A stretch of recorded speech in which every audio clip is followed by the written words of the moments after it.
E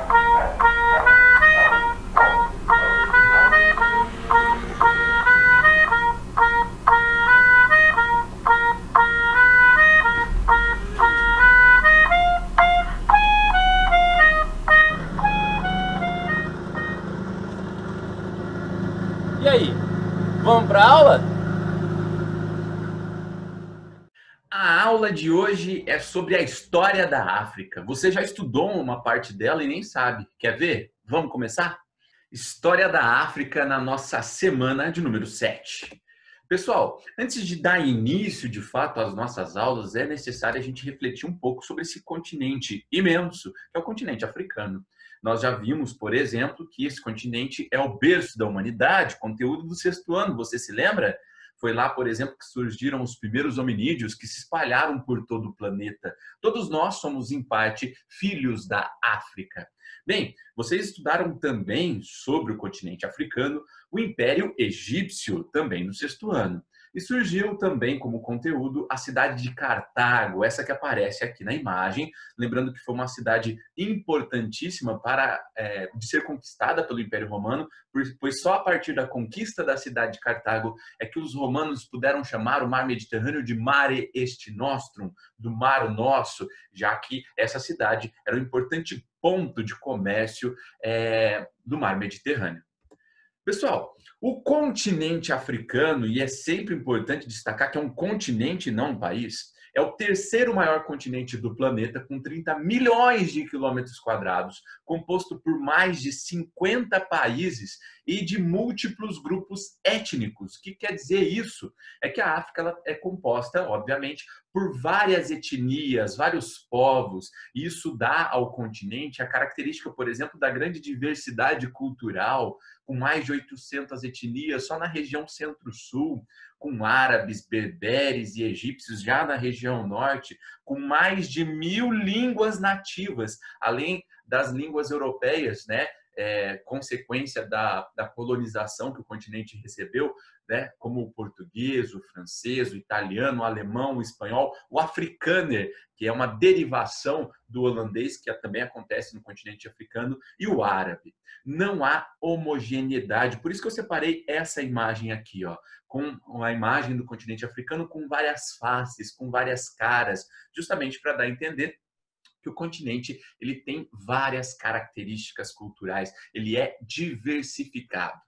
Pessoal, qual a origem do termo África? Bem, a palavra África surge entre os romanos no período da Antiguidade. Os gregos também conheciam esse continente, porém chamavam ele de Líbia, país de Lebu ou Lubim do Gênesis. Inicialmente, o termo África era a designação usada para os romanos para tratar apenas dos povos que viviam no norte do continente. Entretanto, após o século I, o termo passou a ser usado também para fazer referência a todo o conjunto de povos africanos que vivem nesse determinado continente. Pessoal, atenção! No Brasil, costuma-se falar da África como se tratasse, né, de um grande espaço homogêneo e compacto. Mas isso é, como diz no texto, um grande engano. A parte do continente em referência, em geral, é a ocidental, banhada pelo Oceano Atlântico. Mas, ao norte, seus territórios litorâneos, banhados pelo Mar Mediterrâneo, oferecem possibilidades de contato com povos diferentes que habitam a região do Maghreb e o Egito. E a porção oriental, a proximidade ali do Mar Vermelho e do Oceano Índico, ofereceu condições próprias devidas aos grupos humanos que ali se instalaram. Eu coloquei uma imagem, a primeira imagem, essa do lado de cá, de um povo africano, de uma etnia da África do Sul, ok? Na imagem do meio, eu coloquei uma etnia da África na parte norte, da região do Maghreb, e já desse lado de cá, eu coloquei ali também de uma outra etnia, mas já na porção índica, mais próxima ao Mar Vermelho. E percebam assim que não temos elementos culturais em comum entre esses três povos diferentes. Isso porque, de fato, a África não é homogênea, não é igual, ela é marcada justamente pela diversidade. Lembrou? Vamos então começar de fato os nossos estudos e para facilitar esses nossos estudos a gente vai fazer o seguinte, Vamos dividir a África em duas grandes porções, em duas grandes partes, regiões. Uma a gente vai chamar de África Setentrional, que essa é de cima, tá? Ou África do Norte, ou África Mediterrânea. Ela é localizada, portanto, no norte do continente e ela é dominada quase que exclusivamente pelo deserto do Saara, o maior deserto do mundo. Okay? Vale a gente destacar que nesse ambiente da África Setentrional floresceram civilizações como a egípcia e a cartaginesa, que vocês estudaram lá no sexto ano, portanto a gente não vai estudar novamente aqui. Já o tema das nossas aulas, a África subsaariana, é essa que está tingida ali de amarelo, é uma região dominada por savanas, por florestas e alguns desertos. É a região que fica ao sul do deserto do Saara e lá se desenvolveram grandes reinos, grandes impérios como Gana, Mali e Songhai. O deserto do Saara serviu como se fosse uma fronteira, né? Um muro natural que não impedia, mas dificultava o contato entre os povos da América Setentrional com da América Subsaariana. Ok? A África Subsaariana que a gente vai estudar é a África anterior à chegada dos europeus. Era uma região formada por um rico comércio e também por um rico artesanato, cercada por regiões agrícolas e também regiões de criação de animais. Entretanto, após a presença dos europeus, há uma transformação muito grande da política, da economia, da sociedade dessa região. Isso levou a uma outra característica, que é a característica de pobreza, de conflitos ligados a guerras civis, a disputas muito intensas entre etnias. Não que essas disputas não acontecessem antes, mas elas foram acentuadas, elas foram pioradas após a chegada dos europeus. A região da África subsaariana, ela foi economicamente favorecida pelas caravanas de comércio, como eu posso observar nessa imagem aqui embaixo, tá? As caravanas que cruzavam o deserto do Saara, transportando mercadorias, tá? Elas paravam em alguns postos, em algumas cidades de determinados reinos para comercializar, para descansar, pois a viagem é longa, e a partir daí se desenvolveram essas regiões. A África subsaariana, ela é um tanto quanto complicada de se estudar, porque as informações que nós temos sobre essa região são poucas, tá? Muito derivadas da arqueologia, das escavações arqueológicas, ou também, por exemplo, de textos árabes, de árabes que frequentavam essas regiões. Entretanto, existe um tipo de fonte, de documento histórico muito importante para estudar a África subsaariana, que são as narrativas dos griotes ou griots. Os griots ou griotes, na região ocidental da África, são personagens mais do que importantes. Por quê? Porque eles são contadores de histórias. E essas histórias tradicionais da cultura africana podem ser estudadas pela história. Boa parte daquilo que eu vou contar a vocês no vídeo de hoje veio das narrativas dos griots. Os griots são considerados tão importantes nessas culturas africanas que quando eles morrem, é muito comum eles serem enterrados aqui, ó. Eram muito comuns serem enterrados nessa árvore chamada de baobá, uma árvore centenária que para muitos era considerada eterna, nunca morria. Então eles enterravam os griots dentro dessa árvore justamente na intenção de fazer com que esses indivíduos nunca mais desaparecessem com suas histórias, que as histórias permanecessem nesse plano. Bem, como vocês viram, essas regiões foram desenvolvidas por causa das rotas que cruzavam o deserto do Saara. Você vai encontrar muita informação sobre essas rotas lá na página 6 e 7 da sua apostila. Aqui eu pesquisei no Google, saíam lá da cidade de Sigi-Malsa e chegavam até Tombouctou, ok? E uma distância ali de 3.300 quilômetros cruzados a pé. Pensa bem, mais de 670 horas de caminhada para cruzar o deserto do Saara. Isso só foi possível por uma série de motivos, como, por exemplo, né, o uso dos dromedários. Observe nessa imagem que os dromedários, usados a partir do século III, eles eram necessários para se cruzar o deserto do Saara, para levar alimento, para levar água, numa viagem que durava 52 dias. Os dromedários conseguiam cruzar o deserto do Saara justamente porque podiam ficar de 15 dias até 15 dias sem beber água, tá? E transportar de 150 a 200 quilos. Bem, Como diz na apostila de vocês, as caravanas formadas lá por dezenas de viajantes partiam da cidade de Sigilmassa, atual Marrocos, tá? E elas transportavam lá tecidos, temperos e armas para serem comercializados. Os caraveneiros, eles enfrentavam tempestades de areia e deviam permanecer próximos aos taxif, os guias das caravanas, os únicos indivíduos que conseguiam navegar, né, pelo deserto do Saara, sem referências terrestres, apenas usando as estrelas. Os viajantes da caravana geralmente eram berberes, eram povos dessa região norte. Eram também mercadores árabes convertidos ao islamismo. De Sigilmassa, eles caminhavam então até Tagaza. A viagem nessa primeira parte demorava 25 dias. Chegando em Tagaza, como não haviam árvores, as casas lá eram feitas de sal e cobertas por couro de dromedários que trabalhavam na extração do sal. O sal extraído em blocos de aproximadamente 90 quilos, tio. 90 quilos, um bloquinho, uma pedrinha de sal, que eram levadas pelos dromedários, tá, ao lado do animal. O sal era importantíssimo produto para o comércio, sendo trocado muitas vezes por ouro ou escravizados. As caravanas, portanto, se abasteciam de sal em Tagaza e Bilma e partiam para o próximo trecho da viagem. As caravanas, elas paravam nos oásis para descansar e reabastecer com água. Para quem não sabe, oásis é aquele ponto no deserto onde há vegetação, onde há água corrente. Em Tombuctu, a parte final da viagem, as caravanas se abasteciam com ouro e escravizados. O sal era tão valioso, tio, que muitas vezes era trocado a peso de ouro. O mesmo peso que o sal tinha, eles conseguiam em ouro. Este último, o ouro, era levado para o norte da África, a Europa e a Arábia, onde era usado na confecção de moedas.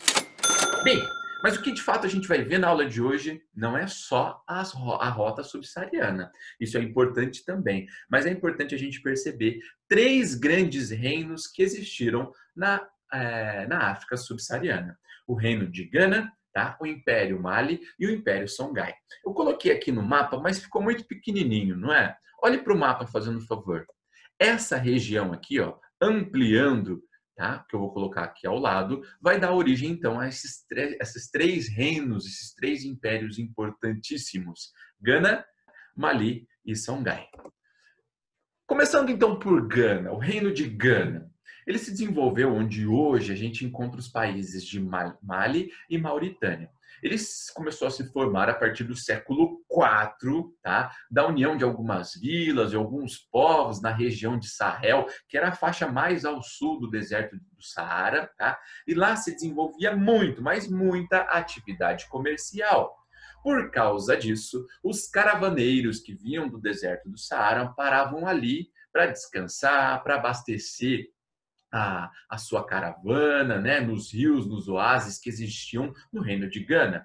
Ali eles também encontravam 3 mercadorias muito valiosas: marfim, tá? Aquelas presas lá dos elefantes, escravizados, já existia sim o comércio de escravizados nessa região, ouro, tá? E tudo isso era trocado pelas mercadorias que os caravaneiros traziam, como cobre, búzios, tecido, figo e sal. Ainda falando sobre o reino de Gana, nós percebemos o seguinte: em Gana se fundou uma cidade chamada Kumb Salé, a capital do reino de Gana, e ela era dividida em 2 partes. Olha que interessante. Uma parte do reino de Gana era a parte administrativa, onde morava o rei e toda a sua corte. A 9 quilômetros dali ficava a parte comercial, tá? Onde de fato viviam os comerciantes, geralmente muçulmanos. Essa distância dava mais tranquilidade ao comércio e mais tranquilidade para a vida do rei e da sua corte. O nome Reino de Gana vem, no caso, dos reis que comandaram esse reino. Gana era o nome dado a esses reis, que eram líderes políticos, mas também líderes militares. Eles eram pessoas extremamente ricas, extremamente respeitadas, isso porque a legitimidade desses reis vinha do fato deles serem considerados representantes dos costumes ancestrais e protetores dos ritos dedicados às entidades de culto. Além de ser um líder, então, político, eles eram líderes religiosos. Bem, pode ser que você ou eu, todos nós, tenhamos uma visão muito preconceituosa acerca da África, considerando, por exemplo, um continente extremamente pobre.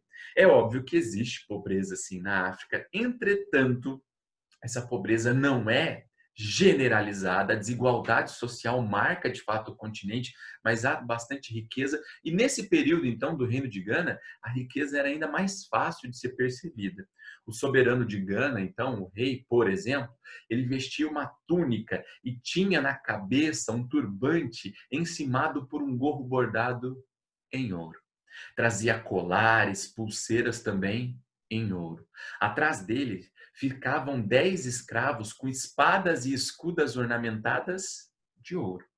De ouro eram os arreios dos cavalos do rei e as coleiras dos cachorros.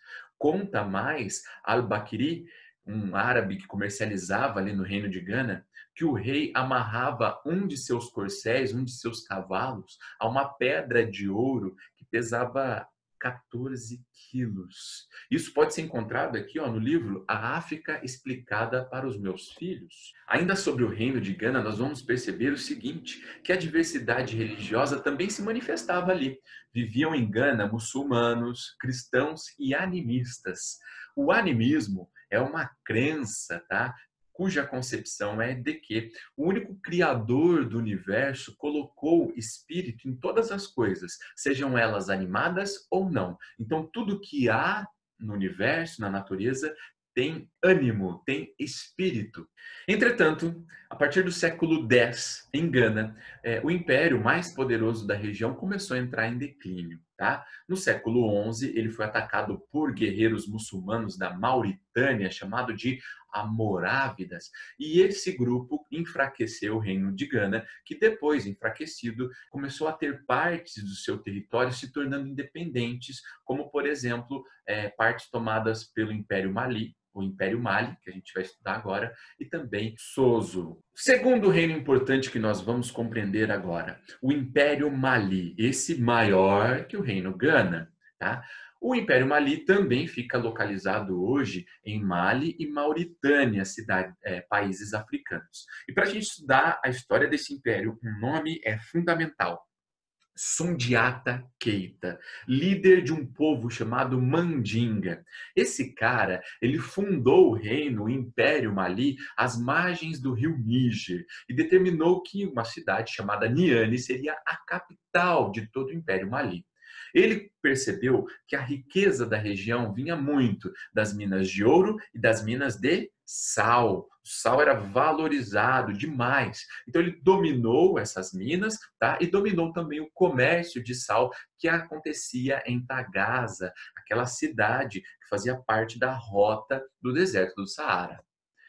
No Império Mali, o rei era chamado de Mansa, tá? E ele se converteu ao islamismo lá no século XI. Entretanto, boa parte da população, a maior parte da população, continuou com aquelas crenças animistas. Em Mali, por exemplo, houve uma peregrinação do Mansa chamado Kangu Musa, o rei dos reis, um dos mais importantes, um dos mais ricos existentes na história do Império Mali. E ele fez uma peregrinação a Meca entre os anos de 1324 e 1325. Vocês viram ano passado que peregrinar a Meca é um dos deveres que todos os muçulmanos têm para com Alá. E Kangu Musa fez isso. Entretanto, ele levou junto com ele, preste atenção, 60 mil servos. 60 mil servos. E ele levou também uma quantidade de ouro tão grande que corresponde a 3 milhões de libras. Sabe quanto isso dá em reais? 20 milhões de reais. Ele levou só um dinheirinho ali no bolso, né? Vai que precisa, né? No caminho. 20 milhões de reais em ouro.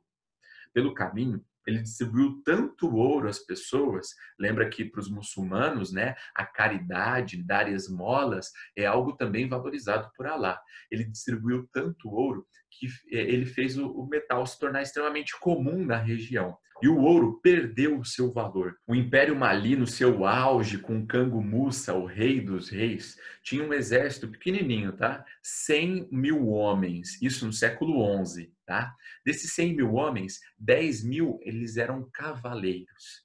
E quando os mandingas acabavam conquistando algum povo, né, eles passavam a cobrar impostos dos povos conquistados pelo exército de Mali. Entretanto, lá no século XV, né, após a morte de Musa, né, houve disputas internas dentro do Império Mali e inimigos antigos, percebendo essas disputas, o enfraquecimento do Império, formaram ali algumas alianças e conseguiram, aliados aos europeus, tomar as minas do reino do Império Mali. E para a gente fechar a nossa aula, o último dos impérios, o Império Songhai, ok? O Império Songhai era aliado do Mali e tinham na cidade de Gao, a cidade considerada mais importante, a base de todo o seu império. Ali Ber foi o primeiro dos imperadores do Império Songhai e ele era muçulmano. Comercializava marfim e escravizados também na região. É importantíssimo a gente destacar a cidade de Tombuctu, o final do trajeto das caravanas que cruzavam o deserto do Saara.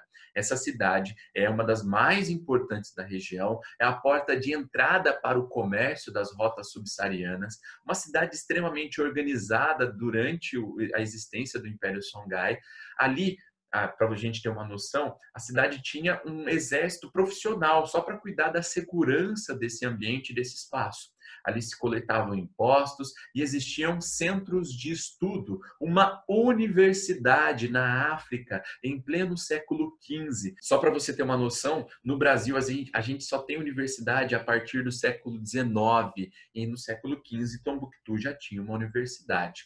Os governantes de Tombuctu, eles eram chamados de asquias, tá? E eles controlavam a cobrança e o recebimento dos impostos. Sal, ouro, cauris, búzios, né, eram usados como moedas na região. Entretanto, o Império Songhai também entrou em declínio a partir do século XV, quando os marroquinos, tá, que desejavam tirar o predomínio das minas de sal da mão do Império Songhai, eles passaram a guerrear contra esse império, utilizando armas de fogo, chamados alcabus, que são as armas de número 1 e número 2 aqui da imagem. Tá? São espingardas. Eles conseguiram essas armas de fogo com o apoio dos europeus que também estavam interessados no comércio da região. Para a aula de hoje nós encerramos. Entretanto, na próxima aula a gente vai ter assuntos ainda mais interessantes. Nós vamos estudar, a partir da próxima aula, a chegada dos povos europeus à África, a chegada principalmente dos portugueses. Nós vamos ver que os portugueses vão transformar o sistema da escravidão, tornando ela ainda mais triste, ainda mais cruel, tá? E a gente vai estudar também os povos da costa índica africana, do outro lado do continente africano, ok? Pessoal, vai junto para vocês ali uma lista de exercícios pequena, faça e, se necessário, tire dúvidas, me procure. Estou sempre à disposição. Até a próxima. Logo eu passo te buscar para a próxima aula.